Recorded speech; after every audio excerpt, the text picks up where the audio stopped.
Do you think that you are an attractive person now because you're single and ready to mingle? I think beauty is in the eye of the beholder. Are you dating anybody in particular? No. What happened to the woman who you were recommending? I don't know. I just don't know. I never heard. Will you eat the whole sandwich? I will eat the whole sandwich. Oh, thank you. Thank you. Oh, no. I want to see you eat the whole sausage. There's too much sausage in that thing. Oh, boy. So that was Governor Andrew Cuomo back in May, joking about his dating life with his brother, the CNN host. This is some cringeworthy videos of the governor are continuing to come to light after a second former staffers accused him of sexual harassment. So just last Wednesday, the governor made a crude joke about vaccinations on the same day that this first accuser came forward with the details of her claims. This is about trust. I'm going to be doing the vaccination. I am a certified vaccinator by the state of New York. I took a 20-minute course yesterday. I get to select the part of the anatomy where I do the vaccine, and you'll be surprised, or maybe not, when you see the part of the anatomy that I pick. Oh, my. Timpf, Fox News analyst and Fox Nation host. I mean, just like so awkward and weird. I don't know if he's guilty of any of these harassment claims that are leveled against him, but he's definitely guilty of being awkward and weird. That we have evidence. We just played. Yeah, and I think another thing that he's guilty of is being shameless, right? Because he's making those weird anatomy comments, as you mentioned, the same day that the first accuser, came out with her allegations. Now we have a second accuser, and even if you look, he was already embroiled in scandal over his treatment of nursing home patients and sending COVID patients into nursing homes and then covering it up. And he seems to be treating this in a similar way as he treated that, which is, he has this cockiness about him that no matter what he says or does, he's not going to get in any trouble. Because these are things that he's saying publicly that are kind of like make you make that face like, ugh, what are you doing?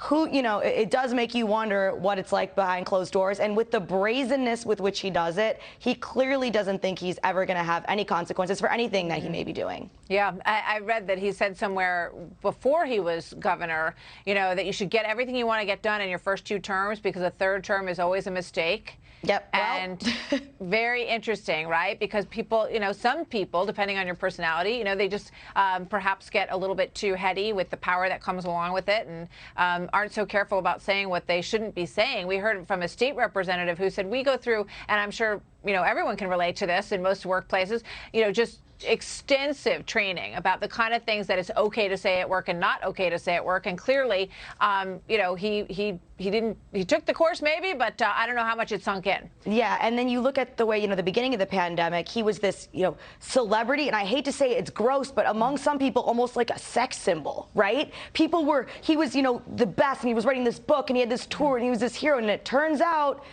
wasn't really quite deserved. And I think that that's a good reminder for all of us that it's our job as citizens to question the people who are in power over us, question our leaders, be skeptical, because if they do become these icons or these idols, then we're not providing the check on their power that we're supposed to be providing, and it can allow them to get away with things more easily, even if they are being as shameless as we've seen Cuomo being. Bob McManus pointed out in the New York Post today, that while he was so busy with the COVID, horrible pandemic, he somehow found time to give her advice on where she should put her tattoo on her body. So apparently there was a little bit of downtime while he was fighting the pandemic.